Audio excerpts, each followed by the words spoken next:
Hello student, GK by Devendra sir की class में आपका हार्दिक स्वागत है। आज हम राजस्थान के साहित्यिक स्रोतों के बाद आधुनिक जो इतिहासकार हैं उनके बारे में बात कर लेते हैं और यहां से हमें काफी अच्छे क्वेश्चन मिलते रहते हैं। आधुनिक इतिहासकार, जनरल बात करते हैं इनके बारे में। सबसे पहले जब डिवाइडेशन किया था हमने इतिहास का, तब मैंने ये कहा कि पूरे विश्व में इतिहास के जनक आते हैं हेरोडोटस, और इनकी पुस्तक थी हिस्टोरिका। भारत में इतिहास के जनक थे मेगास्थनीज चंद्रगुप्त मौर्य के दरबार में, और इनकी पुस्तक थी इंडिका। आज हम राजस्थान के महत्वपूर्ण इतिहासकार, राजस्थान में इतिहास के जनक कर्नल जेम्स टॉड की बात करते हैं। तो राजस्थान में इतिहास के जो जनक हैं, राजस्थान में इतिहास के जनक माने जाते हैं कर्नल जेम्स टॉड। इनके बारे में हम बात कर लेते हैं। जब यूनानी संबंधों की बात करेंगे तब हेरोडोटस की बात करेंगे, और मौर्य काल इंडियन हिस्ट्री में चल ही रहा था तो मेगास्थनीज की डिटेल वहां पे हम पढ़ेंगे। तो यहां हम देख लेते हैं कर्नल जेम्स टॉड के बारे में, एक तरह से उनकी महत्वपूर्ण पुस्तकों के बारे में। इंपॉर्टेंट व्यक्तित्व जिसके बारे में हमें बहुत सारे क्वेश्चन मिलते रहते हैं। तो कर्नल जेम्स टॉड जो है, इनका जन्म इंग्लैंड में एस्लिंगटन में होता है। तो इनकी जन्मभूमि जो है ये इंग्लैंड थी, और इंग्लैंड में ही एक स्थान एस्लिंगटन, यहां पे इनका जन्म होता है। राजस्थान में इन्हें इतिहास का जनक कहा जाता है। तो उसके संदर्भ में हम देख लेते हैं कि लगभग 19वीं शताब्दी के एक तरह से पूर्वार्ध में ये राजस्थान आते हैं। विभिन्न रियासतों में ये एक तरह से घूमते रहते हैं एज ए रेजिडेंट के तौर पे। तो इनकी दो उपाधियां मुख्य रूप से आती है। एक तो इन्हें राजस्थान में इतिहास का जनक या राजस्थान में इतिहास का पिता कहा जा सकता है। दूसरा, एक इनकी उपाधि आती है कि ये घोड़ा लेके घूमते रहते थे, तो घोड़े वाले बाबा के नाम से भी ये प्रसिद्ध है। तो टॉड का जन्म एस्लिंगटन इंग्लैंड, और इनकी दो उपाधियां आती है मुख्य रूप से। पहली जो उपाधि है वो इतिहास के जनक के तौर पे इंपॉर्टेंट है। राजस्थान में इतिहास का जनक इन्हें कहा जाता है, और घोड़े वाले बाबा के नाम से भी ये प्रसिद्ध है। मुख्य रूप से ये रेजिडेंट जो एक अंग्रेज अधिकारी हुआ करता था विभिन्न रियासतों में, तो उदयपुर में रेजिडेंट के तौर पे, पॉलिटिकल एजेंट के तौर पे ये एक तरह से नियुक्त हुए, और दक्षिण पूर्वी और दक्षिण पश्चिमी जो राजस्थान की ज्यादातर रियासतें हैं वहां पर एक तरह से पॉलिटिकल एजेंट के रूप में भी इन्होंने अपनी सेवाएं दी। इनके संदर्भ में ये कहा जाता है कि इन्होंने जो ग्रंथ लिखा वो जैन यति ज्ञानचंद्र को समर्पित था। तो ये अपना रीड का क्वेश्चन था कि इनके गुरु जो हैं यति ज्ञानचंद्र, उनको उन्होंने अपना ग्रंथ, अपना साहित्य जो है वो एक तरह से समर्पित किया था। कर्नल जेम्स टॉड के बारे में एक और इंपॉर्टेंट बात हम ये भी कह सकते हैं कि मानमोरी जो शिलालेख है उसके संदर्भ में हमने बात की थी कि मानमोरी शिलालेख जो है वो इंग्लैंड ले जाया जा रहा था जेम्स टॉड द्वारा, तो एक तरह से समुद्र में फेंक दिया गया। तो राजस्थान के इतिहास की बात करें तो बहुत सारे अभिलेख, बहुत सारे एक तरह से पुरातत्व लेख और बहुत सारी ऐसी सामग्री जो है उसको प्रकाश में लाने का श्रेय जो है वो कर्नल जेम्स टॉड को जाता है। इसके साथ साथ इतिहास का वैज्ञानिक विश्लेषण और एक तरह से क्रमबद्ध रूप से इतिहास लेखन का काम भी, और एक तरह से इतिहास का महत्व बताने वाले व्यक्तित्व होते हैं कर्नल जेम्स टॉड। तो कर्नल जेम्स टॉड ने मुख्य रूप से बहुत सारे अभिलेख जो हैं उनको खोजा, बहुत सारे अभिलेखों को, पुरातात्विक सामग्री को प्रकाश में लाने का श्रेय इन्हें जाता है। पुरालेखीय सामग्री को प्रकाश में लाने का श्रेय है। इसके साथ साथ इतिहास का वैज्ञानिक विश्लेषण करने वाले थे इसलिए इन्हें इतिहास का जनक भी कहा जा रहा है। इसके साथ साथ क्रमबद्ध रूप से इतिहास लेखन भी करते हैं विभिन्न रियासतों के संदर्भ में, और एक तरह से राजस्थान की भौगोलिक, सामाजिक, सांस्कृतिक परंपरा का इतिहास लेखन करते हैं। तो ऐतिहासिक लेखन में उनका एक बहुत बड़ा योगदान माना जा सकता है। इनके दो महत्वपूर्ण ग्रंथों की बात कर लेते हैं। कर्नल जेम्स टॉड के पहला महत्वपूर्ण ग्रंथ आता है जिसे शॉर्ट रूप में हम एनल्स भी कह देते हैं, annuls and antiquities of Rajasthan. इसके दो खंड है मुख्य रूप से, और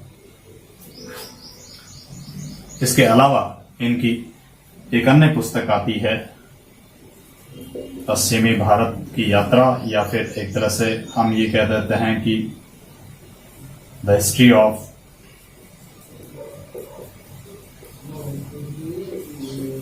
वेस्टर्न राजपूत स्टेट्स।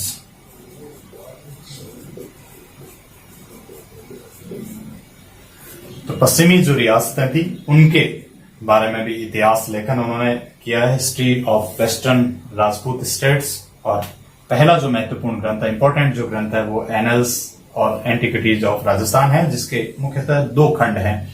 और उनकी मृत्यु के बाद एक तरह से 1839 में एक खंड जो है वो प्रकाशित होता है। इन पुस्तकों में उन्होंने एक तरह से जो इंग्लैंड में बहुत सारा एक तरह से जो सामग्री है वो संग्रहित करके ले गए थे, तो वहां पे लेखन किया था। इसमें राजस्थान की भौगोलिक स्थिति के बारे में महत्वपूर्ण जानकारी मिलती है, राजस्थान की सामाजिक स्थिति के बारे में, सांस्कृतिक स्थिति के बारे में, बहुत सारे अभिलेखों के बारे में एक तरह से हमें जानकारी मिलती है। दूसरा, एक हमें इनके बारे में आलोचना के रूप में कह सकते हैं कि इनका जो इतिहास लेखन है वो थोड़ा सा त्रुटिपूर्ण रहता है।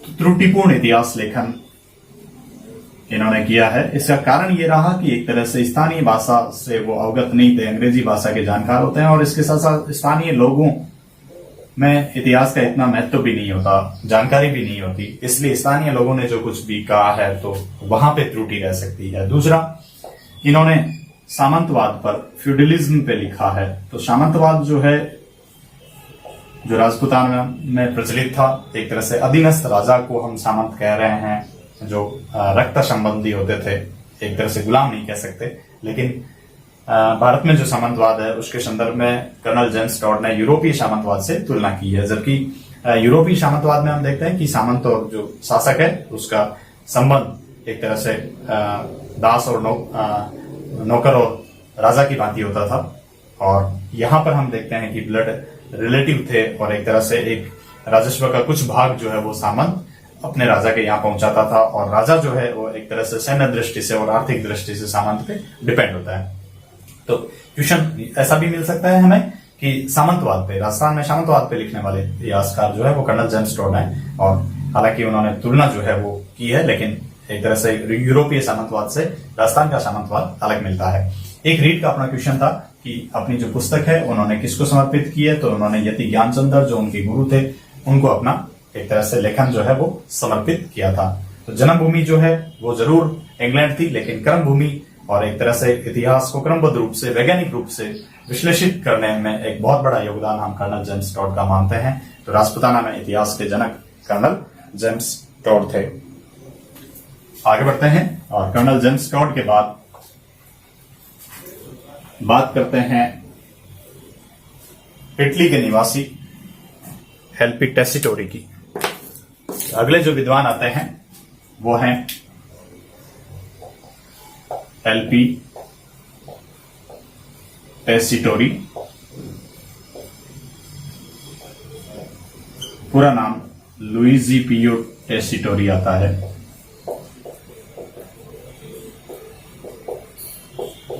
तो इसके संदर्भ में भी हमें क्वेश्चन मिल सकता है, जो हमें एक बार ईओ 2008 एग्जाम में एक क्वेश्चन टेसिटोरी से संबंधित था, खासकर चारण साहित्य के बारे में पूछा गया था, और रीड का क्वेश्चन अपना कर्नल जेम्स टॉड का था। तो महत्वपूर्ण जो जानकारी उसके बारे में लेते हैं। इनका जन्म जो है, इनकी जन्मभूमि होती है इटली का उदीने शहर, इनका जन्म स्थान था इटली।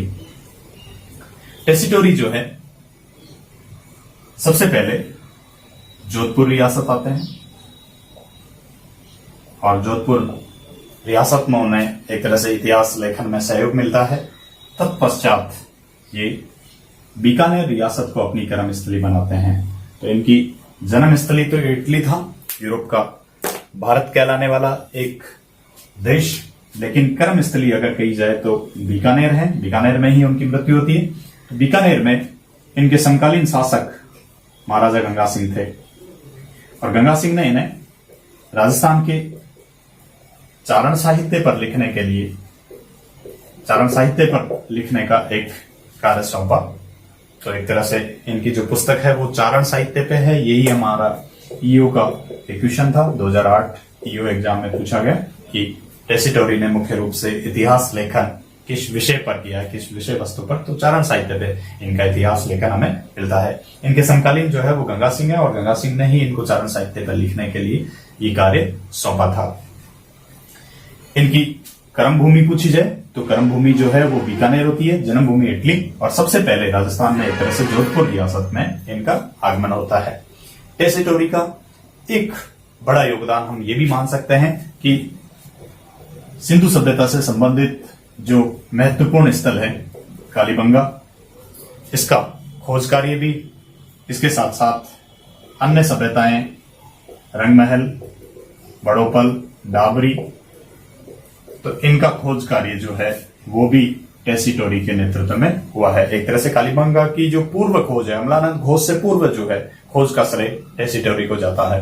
रंगमहल में हमने देखा ही था कि हनारिड के नेतृत्व में स्वीडिश दल जो है वो उत्खनन कार्य करता है और वहां से कुषाण शासकों के सिक्के मिले थे। तो ये भी एक महत्वपूर्ण साइट थी जो ताम्रपाषाण काल से संबंधित है, सिंधु सभ्यता से भी संबंधित थी। तो इसके पूर्व उत्खनन का श्रेय जो है वो एलपी टेसिटोरी को जाता है। इसके साथ साथ हमने देखा कि जो दो नदियां थी, मुख्य रूप से सरस्वती और कभी कभी उसकी सहायक नदी कह दिया जाता है या एक ही नदी, तो सरस्वती और दृष्टद्वती नदी के आसपास जो है वो उत्खनन का कार्य जो है वो भी एलपी टेसिटोरी द्वारा किया गया था।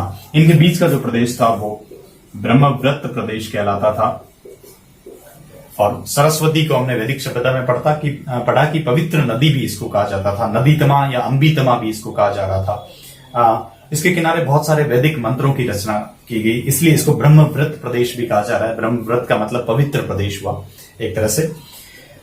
आगे बढ़ते हैं और एलपी टेसिटोरी के संदर्भ में हम देखते हैं कि एक और इनका महत्वपूर्ण योगदान बीकानेर म्यूजियम की स्थापना। एलपी टेसिटोरी का एक योगदान मान सकते हैं। कल हमने साहित्य की बात की थी तो वैली साहित्य का सबसे सर्वश्रेष्ठ ग्रंथ हमने देखा कि वैली कृष्ण रुक्मिणी जो ग्रंथ है वो सबसे महत्वपूर्ण और सबसे श्रेष्ठ वैली साहित्य का ग्रंथ है, जिसको 5वां वेद और 19वां पुराण कहा जा रहा था। तो वैली कृष्ण रुक्मिणी ग्रंथ का संपादन, इसके साथ साथ बीटू सूजा का छंद था राव चेतसीरो छंद, तो इसका संपादन भी इन्होंने किया था। एक तरह से बहुत सारे इतिहास में त्रुटियों का शोधन जो है वो टेसिटोरी के द्वारा किया गया। इसके अलावा हम देखते हैं कि टेसिटोरी ने महाभारत, रामायण और रामचरितमानस का अनुवाद कार्य भी किया है इटालियन भाषा में। तो इटालियन अनुवाद उन्होंने क्रमशः 2 महाकाव्यों रामायण और महाभारत और इसके साथ साथ करोड़ों हिंदुओं की बाइबल जो कहलाती है रामचरितमानस, इसका उन्होंने इटालियन भाषा में अनुवाद किया है। ये उनका एक अन्य महत्वपूर्ण योगदान हम कह सकते हैं। इसके अलावा आगे बढ़ते हैं और हमें व्याकरण के संदर्भ में चारण साहित्य के अलावा ग्रंथ पश्चिमी राजस्थानी व्याकरण इनकी एक अन्य पुस्तक है।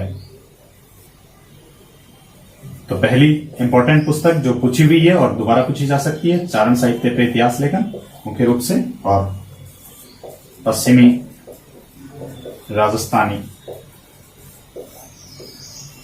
व्याकरण एक अन्य पुस्तक मिलती है।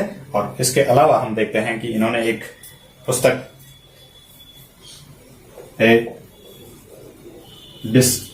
Descriptive catalogue of bardic historical नाम से भी पुस्तक लिखी है, जो अंग्रेजी भाषा में चारण साहित्य, पश्चिमी राजस्थानी व्याकरण, दो महत्वपूर्ण पुस्तकें है। डिस्क्रिप्टिव कैटलॉग नाम से तीसरी पुस्तक, पहली अति महत्वपूर्ण है। चारण साहित्य पे इतिहास लेखन के लिए ये जाने जाते हैं और इनकी मृत्यु भी एक तरह से बीकानेर में ही होती है।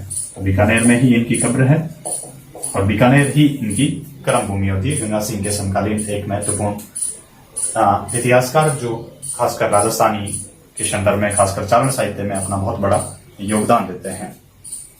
इसके अलावा इनके बारे में एक महत्वपूर्ण बात ये भी हम कह सकते हैं कि ये एशियाटिक सोसाइटी ऑफ कोलकाता के सदस्य भी थे और एशियाटिक सोसाइटी का मूल काम जो है वो अनुवाद कार्य था। जितने भी एक तरह से संस्कृत ग्रंथ हैं ज्यादातर, उनका अनुवाद कार्य, और प्रारंभ में अंग्रेज जो एक तरह से शासक थे, शासन से जुड़े हुए जो लोग थे, उनको प्रशासन में मदद करना महत्वपूर्ण उद्देश्य था। तो बहुत सारी पुस्तकों का, संस्कृत का खासकर अभिज्ञान शाकुंतलम, भगवत गीता जो है, उनका अनुवाद एशियाटिक सोसाइटी करती है। तो इसके ये सदस्य के तौर पे भी जाने जाते हैं। तो ये सदस्य के तौर पे भी अपना कार्य करते रहते हैं। इसके अलावा एक इंग्लिश भाषाविद आते हैं, जॉर्ज अब्राहम ग्रियर्सन,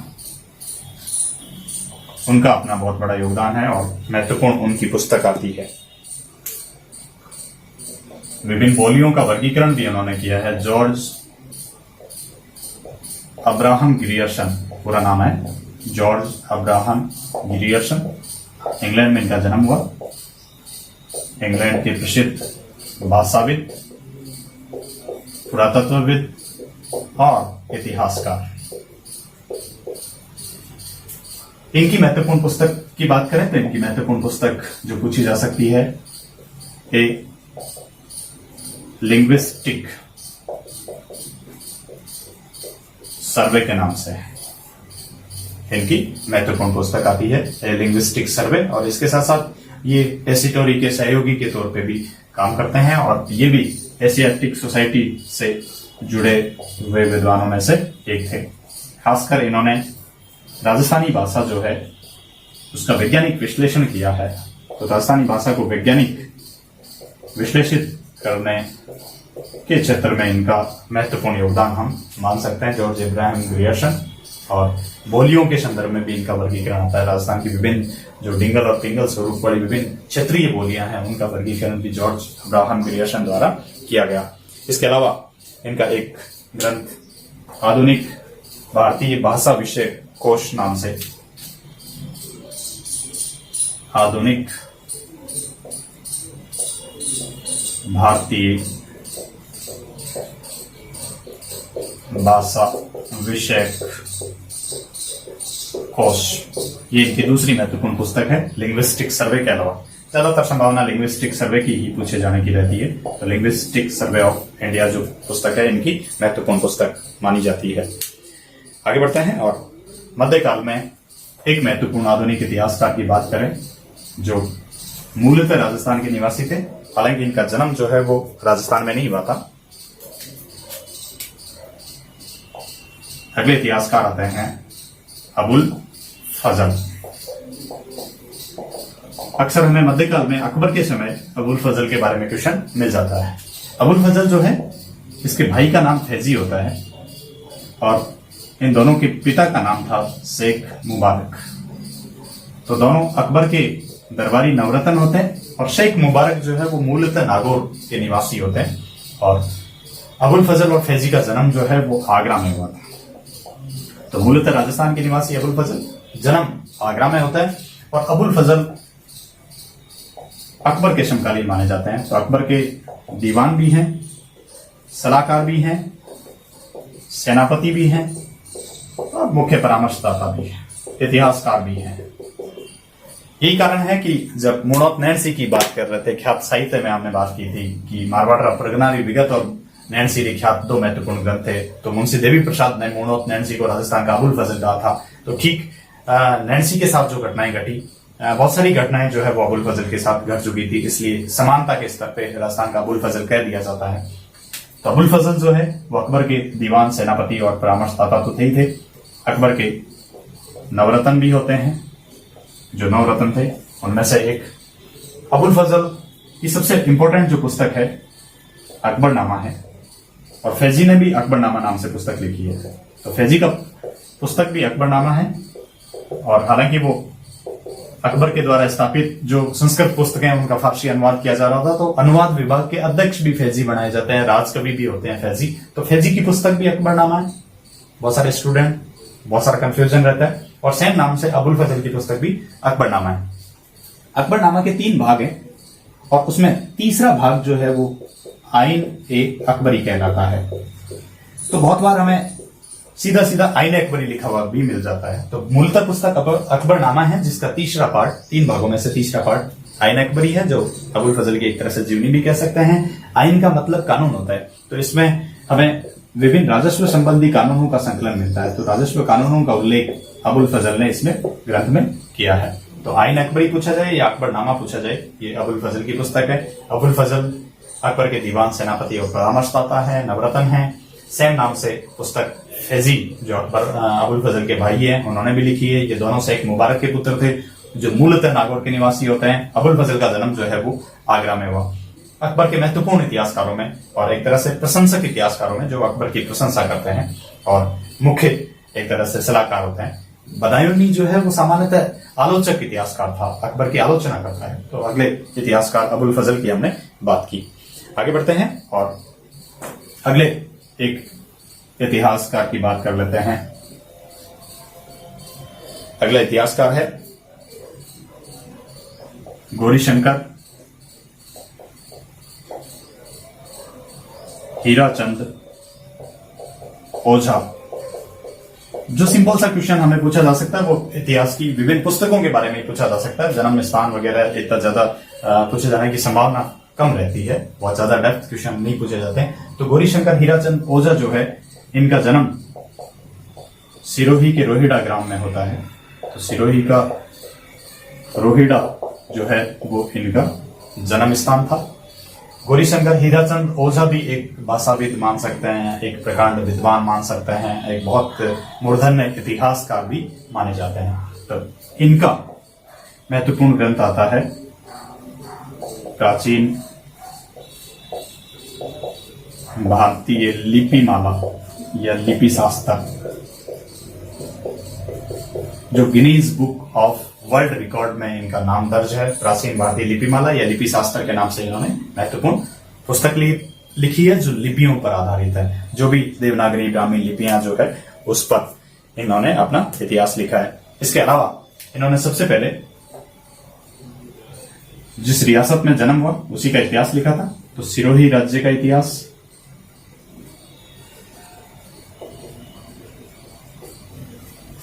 दूसरी बार उन्होंने एक तरह से जो सोलंकी है उनको चालुक्य भी कहा जा रहा है, और एक तरह से योद्धा भी था आबू के अग्निकुंड में। तो सोलंकियों का इतिहास लिखा है इन्होंने। विभिन्न रियासतों का इतिहास लिखा है, एक तरह से बीकानेर का इतिहास है, जोधपुर का इतिहास लिखा है, डूंगरपुर का इतिहास लिखा है, बांसवाड़ा का इतिहास लिखा है। तो विभिन्न रियासतों के इतिहास लेखन से संबंधित ये विद्वान भी रहे हैं गौरीशंकर हीराचंद ओझा। जो इंपॉर्टेंट क्वेश्चन जो हमें पूछा जा सकता है, प्राचीन भारतीय लिपिमाला शास्त्र या लिपि शास्त्र जिसको कहा जा रहा है, और सबसे पहले इनकी पुस्तक थी सिरोही राज्य का इतिहास। इनका जन्म स्थान जो है वो सिरोही का रोहिड़ा ग्राम माना जाता है। इसके अलावा इनका एक महत्वपूर्ण योगदान हम ये भी मान सकते हैं कि इन्होंने एक पत्रिका का संपादन भी किया था। तो नागरी प्रचारणी पत्रिका होती है, इसका इन्होंने संपादन किया। ये इनका एक महत्वपूर्ण योगदान, जो अभी भी कर्नल टॉड की महत्वपूर्ण पुस्तक एनल्स, इसकी त्रुटियों का परिशोधन करते हैं। तो जो भी त्रुटियां, जो गलतियां रह गई थी, उसका परिशोधन करने का काम भी इन्होंने किया। राजपुतानी का इतिहास भी इन्होंने लिखा है। इसके अलावा इनकी एक उपाधि, हम ये कह सकते हैं कि अंग्रेजों द्वारा उपाधि दी गई, जो उपाधि है जमनालाल बजाज की उपाधि, राय बहादुर की उपाधि भी थी, और एक तरह से डिलिट की उपाधि भी इनको एक तरह से आगरा विश्वविद्यालय से मिलती है। साहित्य वाचस्पति की उपाधि भी इनको प्राप्त थी। तो राय बहादुर के नाम से इनका एक टाइटल, सब टाइटल गौरीशंकर हीराचंद ओझा का। सबसे इंपॉर्टेंट संभावना हमें इस संदर्भ में मिल सकती है, सिरोही राज्य के इतिहास में जन्म स्थान के बारे में पूछा जा सकता है, एनल्स के बारे में पूछा जा सकता है, एनल्स की त्रुटियों का जो शोधन है वो कौन सा इतिहासकार ने किया था। तो ये गौरीशंकर हीराचंद ओझा का महत्वपूर्ण योगदान हुआ। आगे बढ़ते हैं और अगले महत्वपूर्ण कवि, जो कवि राजा महामहोपाध्याय के नाम से प्रसिद्ध है, हम बात करते हैं श्यामल दास की। तो अगले इतिहासकार जो है श्यामल दास हैं।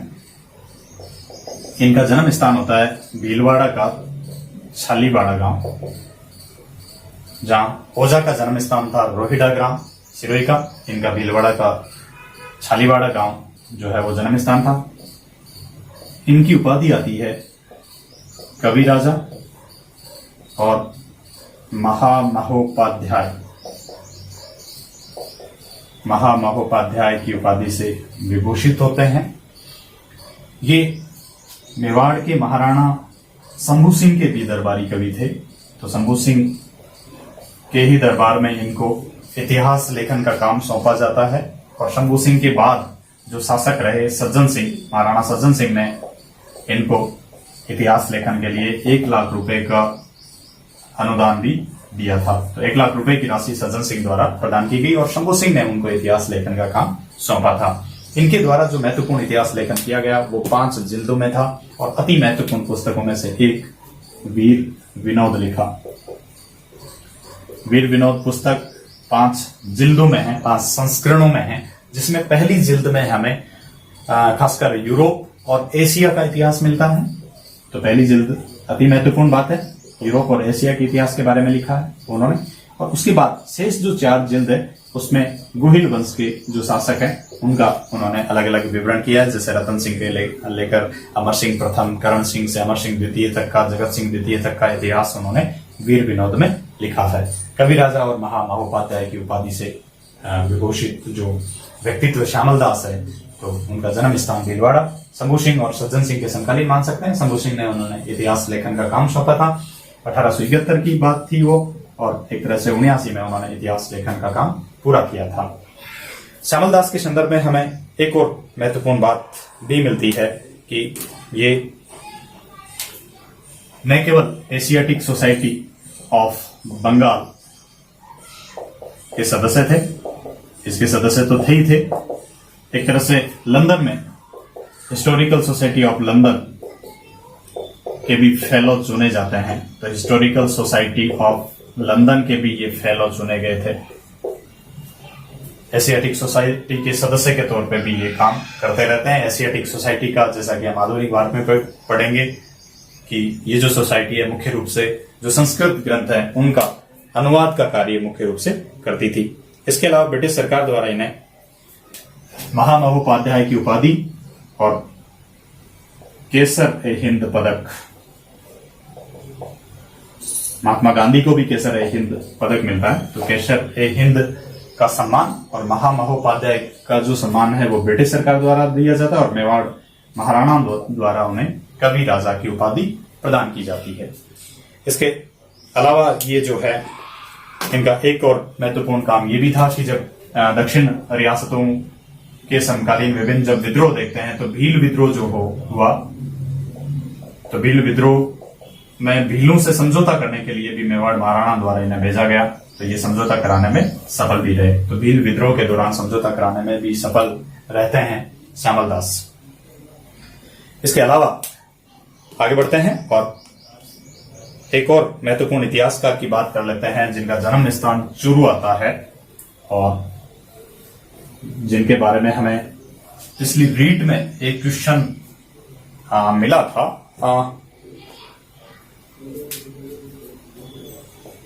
इनकी बात कर लेते हैं, डॉक्टर दशरथ शर्मा। एक सेकंड ग्रेड का भी क्वेश्चन था कालीबंगा के संदर्भ में जो पूछा गया था। तो महत्वपूर्ण इतिहासकार डॉक्टर दशरथ शर्मा, इनका जन्म स्थान जो है वो चूरू आता है। लगभग 1903 में इनका जन्म चूरू में हुआ था। इनका जो एक तरह से शिक्षा जो है वो आगरा विश्वविद्यालय में होती है। डॉक्टर दशरथ शर्मा की महत्वपूर्ण पुस्तक की बात करें तो नंबर 1 पुस्तक आती है Rajasthan through the ages. Rajasthan through the ages एक महत्वपूर्ण पुस्तक है जो पूछी जा सकती है। उस पुस्तक का जिक्र कर लेते हैं तो अर्ली चौहान डायनेस्टी के नाम से, अर्ली चौहान डायनेस्टी मतलब चौहानों का इतिहास, इनकी महत्वपूर्ण पुस्तक है। यह अच्छी महत्वपूर्ण पुस्तक है जो हमें पूछी जा सकती है। इसके अलावा पृथ्वीराज और उसका युग, तो पृथ्वीराज के संदर्भ में भी उन्होंने पुस्तक लिखी है। पृथ्वीराज राय पिथौरा था, पृथ्वीराज तृतीय, और उसके युग के संदर्भ में भी इन्होंने पुस्तक लिखी है। तो Rajasthan through the ages, early Chauhan dynasty, Prithviraj तृतीय और उसका युग, इनकी महत्वपूर्ण पुस्तकें आती है। इनके द्वारा महत्वपूर्ण योगदान जो किया गया तो वो शार्दुल म्यूजियम के संदर्भ में था। तो शार्दुल राजस्थानी इंस्टीट्यूट की स्थापना में इनका महत्वपूर्ण योगदान था। इनके संदर्भ में हमें सेकंड ग्रेड में क्वेश्चन मिला, और जब हमने सिंधु सभ्यता की बात की तब इसका जिक्र भी किया था कि सिंधु सभ्यता का राजस्थान में सबसे महत्वपूर्ण स्थल है कालीबंगा।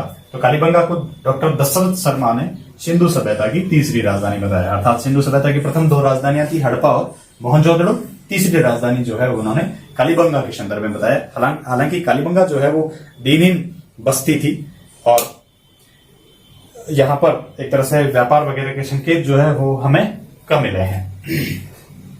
इसके अलावा इन्होंने एक अपने पेपर जो है वो मुख्य रूप से निबंध राजपूत हिस्ट्री एंड कल्चर पे भी इन्होंने राजपूताना के संदर्भ में एक पुस्तक लिखी है जिसको एक तरह से शोध पत्र हम कह सकते हैं। तो इनका जन्म स्थान देखा जाए चूरू, कालीबंगा को तीसरी राजधानी बताने वाले हैं। चौहानों का इतिहास लिखा है उन्होंने मूल रूप से अर्ली चौहान डायनेस्टी के नाम से। राजस्थान थ्रू दी एजेस इनकी पुस्तक है। पृथ्वीराज तृतीय और उसका युग इनकी एक महत्वपूर्ण पुस्तक। शार्दुल राजस्थानी इंस्टीट्यूट की स्थापना में इनका बहुत बड़ा योगदान माना जाता है। तो चूरू के निवासी इतिहासकार की हमने बात की। आगे शेष इतिहासकार की बात हम अगले वीडियो में करेंगे, जो भी बहुत सारे महत्वपूर्ण ग्रंथों की बात, महत्वपूर्ण इतिहासकारों की बात। हमारे चैनल को ज्यादा से ज्यादा सब्सक्राइब करें और वीडियो को लाइक और शेयर करना नहीं भूलें। बहुत बहुत धन्यवाद।